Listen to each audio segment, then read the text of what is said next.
Welcome to you all. Today we will discuss about the grain and grain boundary and recrystallization, phase rule and its application. So in the previous class, जैसे कि हम previous class में ये सब चीज़ें देख चुके हैं, फिर भी हम इसे फिर से रिवाइज करेंगे आज की क्लास में। तो ग्रेन्स एंड ग्रेन्स बाउंड्री, तो ग्रेन्स को लेकर हम कह सकते हैं कि जो क्रिस्टलाइन सॉलिड्स होते हैं generally they consist of millions of individual grains, यानी बहुत छोटे छोटे टाइनी पार्ट्स होते हैं जिसे हम ग्रेन्स कह सकते हैं। तो इन्हीं ग्रेन्स से मिलकर क्रिस्टलाइन सॉलिड्स का निर्माण होता है। फिर ईच ग्रेन जो होता है वो एक सिंगल क्रिस्टल को रिप्रेजेंट कर सकता है, या सब ग्रेन बात करें या ग्रेन बोलें, ठीक है। तो ये जो होता है ईच इंडिविजुअल ग्रेन जो होता है वो सिस्टमेटिक पैकिंग ऑफ एटम्स ही है। एटम्स जो होते हैं वो सिस्टमेटिकली पैक्ड होते हैं जिसे हम ग्रेन्स कहते हैं, ठीक है। तो ये सारे ग्रेन का जो होता है अपना एक डिफरेंट ओरिएंटेशन होता है, this have the different orientation and they are separated with the neighboring grain और neighboring grain by the grain boundary। अब हर एक ग्रेन के बगल में एक और ग्रेन है और दोनों के बीच में सेपरेशन जो है वो उनका इंटरफेस कहलाता है, या जिसको हम अभी अन्य शब्द में ग्रेन बाउंड्री के नाम से जानते हैं। तो इसके अलावा यदि हम बात करें तो हम कह सकते हैं इन जनरल ग्रेन बाउंड्री जो है 5 डिग्री ऑफ फ्रीडम कहलाती है उसमें, जिसमें से जो 3 डिग्री होती है, 3 डिग्री ऑफ फ्रीडम जो होती है वो ग्रेन के ओरिएंटेशन को रिप्रेजेंट करती है, और बाकी की रेस्ट ऑफ दी जो डिग्री होती है वो बाउंड्री के ओरिएंटेशन को रिप्रेजेंट करती है।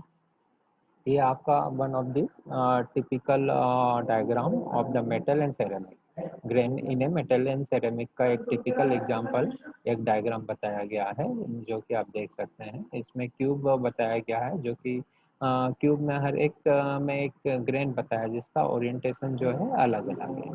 तो this is the typical figure for the grain in a metal और सेरेमिक।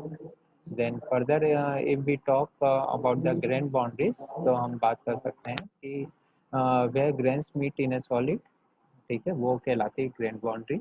दूसरा हम कह सकते हैं transition region between the neighbouring crystal, किसी भी नेबरिंग क्रिस्टल के बीच में जो ट्रांजिशन रीजन है वो उसकी ग्रेन बाउंड्री कहलाएगी। फिर हम कह सकते हैं where there is a disturbance in atomic packing, जैसे कि हम आगे देख सकते हैं ये डिस्टर्बेंस है एटॉमिक पैकिंग में, एंगल ऑफ मिस अलाइनमेंट बन रहा है, ठीक है। तो ये भी हम रिप्रेजेंट कर सकते हैं। और दिस ट्रांजिशन रीजन जो होता है that consist of the various kind of dislocation of arrangement, यानी क्या होता है एटम्स जो होते हैं वो अपने प्लेन से डिसलोकेट होते हैं, अलग अलग दिख रहे हैं आपको। ये एक स्ट्रेट लाइन अलाइनमेंट आपको मिल नहीं पा रहा है, ग्रेन्स का जो प्लेन है उसमें डिसलोकेशन हो रहा है, एटम्स अपने को एक प्रॉपर अलाइन ना करके डिसलोकेट हो रहा है। तो एंगल ऑफ मिस अलाइनमेंट से हम इसका अलाइनमेंट कितने एंगल तक मिस अलाइंड है वो हम मेजर कर सकते हैं। तो हाई एंगल ग्रेन बाउंड्री उसे बोलेंगे जिसमें एंगल ऑफ मिस अलाइनमेंट ज़्यादा है, और लो एंगल ग्रेन बाउंड्री उसे बोलेंगे जिसमें एंगल ऑफ मिस अलाइनमेंट जो है वो कम है। तो हम देख सकते हैं इस प्रकार से कि जो मिस ओरिएंटेशन है जो यदि कम है तो वो हम उसको लो एंगल बाउंड्री के नाम से जान सकते हैं, और यदि मिस ओरिएंटेशन यदि अधिक है तो वही हम कह सकते हैं कि that is known by the name high angle grain boundary. तो this is the figure that we have discussed. Then further we will talk about the recrystallization। तो रिक्रिस्टलाइजेशन में हम बात कर सकते हैं कि रिक्रिस्टलाइजेशन को हम कैसे डिफाइन करेंगे। It is the process in which grains of a crystal structure come in a new structure or the new crystal cell। तो वो प्रोसेस है जिसमें क्या होता है किसी भी क्रिस्टल के ग्रेन्स जो होते हैं वो एक नया स्ट्रक्चर को अचीव करते हैं, या न्यू क्रिस्टल शेप जो हमें मिलता है वो रिक्रिस्टलाइजेशन के कारण ही मिल पाता है। क्या होता है कि जो डिफॉर्म्ड ग्रेन्स होते हैं वो क्या होते हैं एक स्पेसिफिक टेम्परेचर रेंज पे या एक स्पेसिफिक टेम्परेचर पे अपने आप को न्यूली फॉर्म्ड करते हैं, न्यूली ड्रेस करते हैं, तो वो कहलाता है रिक्रिस्टलाइजेशन। ड्यूरिंग हम रिक्रिस्टलाइजेशन की बात कर सकते हैं कि क्या होता है कोल्ड वर्किंग ग्रेन्स जो होते हैं जिसमें हमने कोल्ड वर्किंग किया है ना, तो कोल्ड वर्किंग मतलब एक स्पेसिफिक टेम्परेचर से नीचे यदि हम मेटल को डिफॉर्म कर रहे हैं लो टेम्परेचर पे या रूम टेम्परेचर पे, है ना, या रिक्रिस्टलाइजेशन टेम्परेचर से नीचे। अभी हम बात करेंगे रिक्रिस्टलाइजेशन टेम्परेचर क्या होता है। तो रिक्रिस्टलाइजेशन टेम्परेचर से नीचे यदि हम फैब्रिकेशन वर्क कर रहे हैं या हम फोर्स अप्लाइड करके डिफॉर्म कर रहे हैं किसी मटेरियल को या मेटल को, then it is known by the name cold working. और कोल्ड वर्किंग में जो ग्रेन्स होते हैं वो क्या होते हैं, डिफॉर्म्ड ग्रेन्स होते हैं। यदि हम रिक्रिस्टलाइजेशन टेम्परेचर पे उन्हें हीट अप करते हैं तो क्या होता है, स्ट्रेन फ्री ग्रेन्स बनते हैं, जिसको हम रिक्रिस्टलाइजेशन का नाम दे सकते हैं। तो रिक्रिस्टलाइजेशन जो टेम्परेचर होता है, जनरली मटेरियल रिक्रिस्टलाइजेशन जो कि 1 घंटे में पूरा होता है, उसमें अप्रोक्सीमेटली 1 आवर लिया गया है यहाँ पर टाइम। वहाँ पर हम ये कह सकते हैं कि 50% of the material recrystallizes in 1 hour, यानी मैक्सिमम जो 50% ऑफ द मटेरियल होते हैं उनमें ये टेंडेंसी होती है कि वो 1 घंटे के अंदर रिक्रिस्टलाइज हो जाते हैं। अब रिक्रिस्टलाइजेशन टेम्परेचर के एक रेंज भी है बॉयज। ये रेंज क्या बताती है कि रिक्रिस्टलाइजेशन टेम्परेचर जो है उसकी रेंज जो है वो 0.3 and 0.5 of the melting point होना चाहिए। तो 0.3 and 0.5 of the melting point यदि टेम्परेचर रेंज है तो हम कह सकते हैं कि वो टेम्परेचर रेंज है जहाँ पर रिक्रिस्टलाइजेशन होना शुरू हो जाता है। तो इसमें दिया हुआ है फॉर्मूला, आपको दिख रहा है सभी को, कि recrystallisation is element of that belongs to the range 0.3 to 0.5 multiplied by Tm, where Tm is the melting temperature of any material.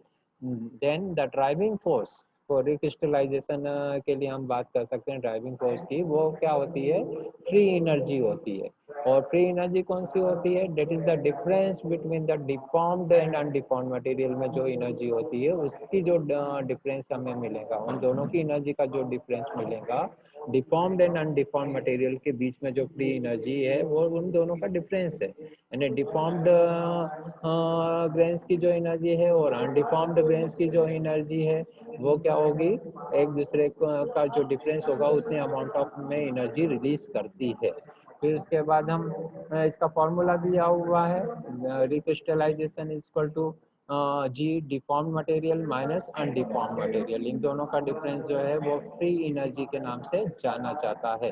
फिर increase deformation leads to decrease in recrystallization temperature, हम ये कह सकते हैं कि यदि इंक्रीज डिफॉर्मेशन यदि ज़्यादा है तो वो क्या करता है, रिक्रिस्टलाइजेशन टेम्परेचर को कम करता है। ओके, देन फर्दर हम बात कर सकते हैं, if the initial grain size is smaller, तो हम कह सकते हैं कि रिक्रिस्टलाइजेशन टेम्परेचर जो होता है वो लोअर होता है। इनिशियल ग्रेन साइज यदि छोटा है तो रिक्रिस्टलाइजेशन टेम्परेचर जो है वो कम होगा। और यदि हम higher amount of cold work की यदि बात करेंगे plus low initial grain size की यदि हम बात करेंगे तो क्या that will lead to the fine recrystallization grains. तो क्या होता है, जो रिक्रिस्टलाइज ग्रेन्स होते हैं वो काफ़ी फाइन मिलते हैं, काफ़ी फाइन यानी काफ़ी अच्छे फाइनर मिलते हैं।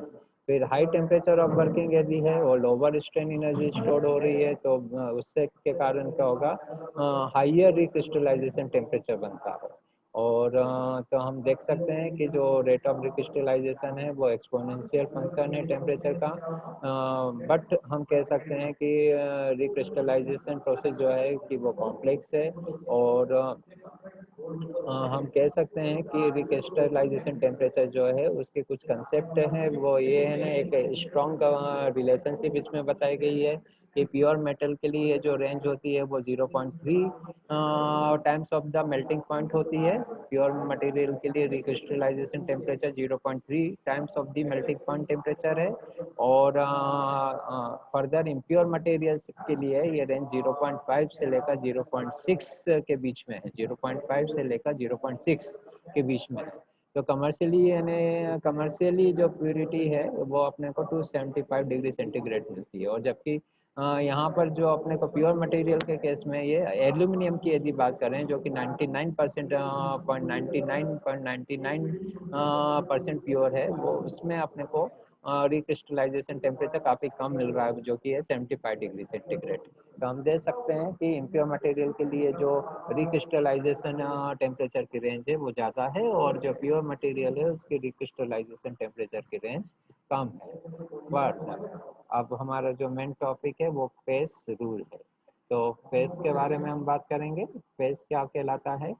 A phase is a physically distinct part of a system that is mechanically separable from other parts in the system। हम क्या कर सकते हैं? फेस वो पार्ट है जो कि फिजिकली हम जिसको डिस्टिंक्ट कर सकते हैं, सेपरेट कर सकते हैं, या जिसे आइडेंटिफाई कर सकते हैं कि हाँ, this is the different phase that है the identical and homogeneous in nature and that can be presented as a separate physical form। Separate physical form के रूप में हम इसको प्रेजेंट कर सकते हैं। अभी जो फेस होता है date can be the pure भी हो सकता है, कंपाउंड भी हो सकता है, मिक्सचर भी हो सकता है, किसका? सॉलिड एंड एक्यूज सॉल्यूशन का। But they behave as a coherent substance with fixed chemical and physical properties. तो हम कह सकते हैं कि जो फेस होता है वो क्या होता है, जिसकी properties chemical and physical properties जो होती है एक समान होती है, तो उसे हम फेस के नाम से जानते हैं। जैसे वेपर फेस हो गया, वो पानी का ही अपन तीन फेस की बात कर लेते हैं। जैसे पानी जो होता है, वाटर जो होता है, वो वेपर फेस में भी मिलता है हमें। फिर उसके बाद पानी का भी हमें सॉलिड फेस में मालूम है ना, पानी यदि सॉलिड फेस में तो कैसा दिखेगा? हमें बर्फ के रूप में दिखेगा, तो बर्फ उसका एक दूसरा फेस हुआ। और पानी आपको मालूम है लिक्विड फॉर्म में है, लिक्विड फेस में है वो। तो तीन फेस हो गए, एक लिक्विड फेस हो गया वाटर का, H2O फॉर्मूला सेम है, H2O। आपका एक वेपर फेस है, बॉइलिंग पॉइंट के ऊपर आपको वेपर मिलती है वाटर की, भाप के रूप में हमें पानी मिलता है, तो वो वेपर फेस है। केमिकल कंपोजिशन एक है, केमिकल में कोई डिफरेंस नहीं है, फिजिकल फॉर्म में चेंज आ रहा है। एक लिक्विड फेस है, एक वेपर फेस है। और यदि हम उसको मेल्टिंग अपना जो फ्रीजिंग पॉइंट है 0 डिग्री सेंटीग्रेड, एक नॉर्मल टेम्परेचर, नॉर्मल प्रेशर पे यदि हम 0 डिग्री सेंटीग्रेड टेम्परेचर मेंटेन करें और उससे नीचे भी हम यदि टेम्परेचर को डिग्रेडेट करते चले जाएं, कम करते चले जाएं, तो क्या होगा? Water will convert into the ice, ice में कन्वर्ट हो जाता है। लेटेंट हीट ऑफ आइस जो है उसके अकॉर्डिंगली उतनी हीट को वो विड्रॉ करके हम क्या करते हैं? वाटर को आइस में कन्वर्ट कर देते हैं। तो ये अलग अलग फेस हुए किसके? वाटर के। तो water can be exist in liquid phase also, vapor phase also, solid phase also। तो ये कहलाते हैं फेस। तो फेस का मतलब होता है कि वो फिजिकल डिस्टिंक्ट पार्ट जिसे हम मैकेनिकली सेपरेट कर सकते हैं other parts of the system से, other part of the system से अलग कर सकते हैं, जिनकी केमिकल कंपोजिशन जो होता है ऑलमोस्ट सेम होता है। और फिजिकली भी यदि हम देखें तो केमिकल जैसे वाटर का जो फॉर्मूला है वो H2O है, वो तीनों के लिए एक ही होगा। बट उसका जो फिजिकल फॉर्म है, एक का लिक्विड फेस है, एक का सॉलिड फेस है आइस का, एक का वेपर फेस है ना। तो इस प्रकार से हम फेस के बारे में समझ सकते हैं कि फेस क्या होता है। अब इसके बाद इसमें एग्जांपल भी दिए हैं। सॉलिड मिनरल असेंबलीज जो होता है वो एक एग्जांपल है। सॉलिड मिनरल जो है वो अलग अलग असेंबलीज जो हैं वो आपका सॉलिड फेस के फेस कहलाते हैं। फिर इमिसिबल मतलब जो मिक्स नहीं हो सकता, इमिसिबल मतलब which is not miscible to each other. तो इमिसिबल जो कि मिसेबल नहीं है। तो मिसेबल कौन से? नॉट मिसेबल किसकी बात कर रहे हैं हम? सिलिकेट की या सल्फाइड की। यदि हम सिलिकेट और सल्फाइड मेल्ट्स को मिक्स कर दें जो कि मिक्स नहीं हो रहे हैं, तो वो दोनों अलग अलग फेस में ही रहेंगे। फिर इमिसिबल लिक्विड की बात कर रहे हैं, वाटर और हाइड्रोकार्बन। वाटर और हाइड्रोकार्बन चूंकि एक दूसरे में मिक्स नहीं होते हैं, तो दोनों अलग अलग फेस को रिप्रेजेंट कर रहे हैं। तो इस प्रकार से हम देख सकते हैं, फेस को डिफाइन कर सकते हैं वॉइस। फिर फर्दर हम बात करेंगे गिब्स फेस रूल की। गिब्स फेस रूल की यदि हम बात करें तो इसमें ये फॉर्मूला दिया हुआ है, P+1 इक्वल टू C+2, है ना। तो ये फॉर्मूला है और इसकी ब्यूटी ये है कि PFC जो कि अब पहले हम देख लें इसका फुल फॉर्म क्या होता है, P किसको रिप्रेजेंट कर रहा है, F किसे रिप्रेजेंट कर रहा है और C किसे रिप्रेजेंट कर रहा है। तो ये जो है केमिकल इक्विलिब्रियम के कंडीशन में ये गिब्स फेस रूल का एक केमिकल एक सिंपल फॉर्मूलेशन है जो कि हमें इक्विलिब्रियम स्टेज में ये कंडीशन को बताता है कि ये सेटिस्फाइड होती है तो वो कहलाता है गिब्स फेस रूल के द्वारा। ये कंडीशन को सेटिस्फाइड करने पर हम क्या कर सकते हैं? फेस को इक्विलिब्रियम स्टेज में मेंटेन कर सकते हैं। तो इक्विलिब्रियम स्टेज में ये कंडीशन फुलफिल्ड होती है किस कोई सा भी फेस हो। तो इक्विलिब्रियम कंडीशन में P is the number of faces in the system. P जो है वो नंबर ऑफ फेसेस की, एक फेस का मटेरियल है या होमोजेनियस मिक्सचर है या दो फेस है या थ्री फेस है, तो P is the number of faces, है ना। एट द मोमेंट जिस मटेरियल की हम बात कर रहे हैं उसमें कितने फेसेस हैं वो हम बात करते हैं। फिर C की बात यदि हम करें तो सी जो है वो minimum number of chemical components required to constitute all the phases in the system. हम ये बात करते हैं कि जो minimum number of chemical composition है वो कितने हो सकते हैं जो कि एक सिंगल फेज बनाने के लिए हमें लग रहे हैं। उसमें हो सकता है एक या एक से अधिक केमिकल कंपोनेंट जुड़े हुए हो। तो minimum number of chemical component कितने जुड़े हुए हैं वो हमें देखने होंगे। फिर उसके बाद इसी को हम सेकंड लैंग्वेज में कह सकते हैं, C is nothing but the minimum number of substances. हम कह सकते हैं C is nothing but the minimum number of substances that could be use to prepare each phase individually. यानी हर एक फेस को इंडिविजुअली बनाने के लिए मिनिमम नंबर ऑफ जितने भी सब्सटेंस की जरूरत पड़ रही है वो कहलाते हैं आपके सी से हम उसको रिप्रेजेंट कर रहे हैं। फिर एफ की बात करें तो F is the number of degree of freedom in the system. इसको हम कह सकते हैं वेरिएंस के नाम से भी जानते हैं। तो या हम इसको दूसरे शब्दों में यदि बात करें कि number of degree of freedom से क्या मतलब है कि maximum number of intensive variables कितने हैं उसमें। Intensive variable that can be varied independently while the system remains in equilibrium state। कि भाई इंटेंसिव वेरिएबल मतलब बेटा जो मास के ऊपर डिपेंड नहीं करता है, जो मटेरियल की डेंसिटी के ऊपर डिपेंड नहीं करते हैं, वो सारी प्रॉपर्टी जो है वो इंटेंसिव वेरिएबल या इंटेंसिव प्रॉपर्टी कहलाती है। जैसे कि टेम्परेचर, टेम्परेचर यदि किसी सब्सटेंस का यदि कम ज़्यादा हो रहा है तो वो मास के कारण नहीं होता, डेंसिटी के कारण नहीं होता है, ठीक है, तो वो इंटेंसिव प्रॉपर्टी हो गई। ऐसी प्रेशर, प्रेशर किसी एक स्पेसिफिक पॉइंट पे लग रहा है तो उसकी डेंसिटी या वेट के ऊपर मटेरियल की डेंसिटी या मटेरियल से उसका कुछ लेना देना नहीं, वो इंटेंसिव प्रॉपर्टी होगी। तो intensive property which are independent of density, which are independent of the mass, तो उसे हम इंटेंसिव वेरिएबल्स के नाम से जानते हैं। तो जितने भी इंटेंसिव वेरिएबल हैं जो कि इंडिपेंडेंटली क्या कर रहे हैं, वेरीड कर रहे हैं सिस्टम में, इक्विलिब्रियम स्टेट मेंटेन करते हुए इंडिपेंडेंटली वेरी कर रहे हैं, तो वो डिग्री ऑफ फ्रीडम कहलाएंगे, वो degree of freedom of the system कहलाएंगे। तो हमें ये देखना होगा किसी हम फेस की बात कर रहे हैं तो उसमें ऐसे कितने डिग्री ऑफ इंडिपेंडेंट वाले कितने इंटेंसिव वेरिएबल्स हैं, उसमें एक है, दो है या जीरो है। तो ये चीज़ हमें मालूम होना चाहिए। तो तीन चीज़ें आपको समझ में आई बॉयस कि F P plus F equal to C plus two. इसमें यदि इसकी सिग्निफिकेंस ये है गिब्स फ्लेस रूल का, यदि इनमें से तीन में से यदि दो चीज़ें हमें मालूम है तो तीसरी चीज़ हम इस फॉर्मूले से कैलकुलेट कर सकते हैं। तो this is the significance of the Gibbs flesh rule कि दो चीज़ें मालूम है तो तीसरी हम निकाल सकते हैं। तो दो चीज़ों का, दो एलिमेंट्स, दो वैल्यू यदि आपको मालूम है आइदर पी और एफ तो आप सी की वैल्यू निकाल सकते हैं। यदि आपको एफ और सी की वैल्यू मालूम है तो आप नंबर ऑफ फेसेस कैलकुलेट कर सकते हैं। और यदि आपको पी एंड सी मालूम है तो आप डिग्री ऑफ फ्रीडम पता कर सकते हैं। तो ये इस प्रकार से फेस रूल का सिग्निफिकेंस है। ठीक है, तो आप मल्टी फेज सिस्टम में हम इसका जनरली इस्तेमाल करते हैं, जबकि जो मल्टी फेज सिस्टम है थर्मोडायनामिक इक्विलिब्रियम स्टेज में है, उस समय हम इसका अप्लाइड करते हैं और जो चीज़ मैंने आपको बताई है वो हम कैलकुलेट कर सकते हैं। एक जो मिसिंग प्रॉपर्टी है उसे हम निकाल सकते हैं, या मिसिंग जो फॉर्मूले में जो एफ है, सी है, पी है, उनमें से जो भी मिसिंग है उसकी वैल्यू हम कैलकुलेट कर सकते हैं। अब इसमें एक एग्जांपल दिया है बॉयस, एक एग्जांपल क्या दिया हुआ है, consider the triple point of pure substance. यदि प्योर सब्सटेंस का हम ट्रिपल पॉइंट की बात करें तो वो वहाँ पर हम देखेंगे ट्रिपल पॉइंट, आपको मालूम है जिस पॉइंट के ऊपर क्या होगा, सारी प्रॉपर्टी जो हमें ऑलमोस्ट कैसी मिलती है, सेम मिलती है। तो वेर वहाँ पर ट्रिपल पॉइंट में हम देख सकते हैं सी जो है इक्वल टू 1 है, ठीक है। हम चूँकि प्योर सब्सटेंस के ट्रिपल पॉइंट की बात कर रहे हैं, यहाँ पर सी जो है, सी क्या है आपको बताया था, जैसे C is the minimum number of chemical component. तो minimum number of chemical component triple point पे प्योर सब्सटेंस है, यानी उसमें और कोई सब्सटेंस नहीं मिले हुए हैं, इसीलिए सी जो है वो 1 कहलाएगा। और यहाँ पर ट्रिपल पॉइंट है, तीन चीजें liquid phase and gases, liquid है, फेस है, सॉलिड फेस, जो इक्विलिब्रियम स्टेज पे होता है ट्रिपल पॉइंट पे। ट्रिपल पॉइंट आपने थर्मोडायनेमिक्स में पढ़ा होगा। तो यहाँ पर तीनों फेज जो है वो इक्विलिब्रियम कंडीशन में, इसीलिए फेज कितना हो गया 3, which leads to F equal to 0, तो सी इक्वल टू 1 और पी इक्वल टू 3 रखेंगे बस पिछले वाले फॉर्मूले में, P equal to 3 and C equal to 1।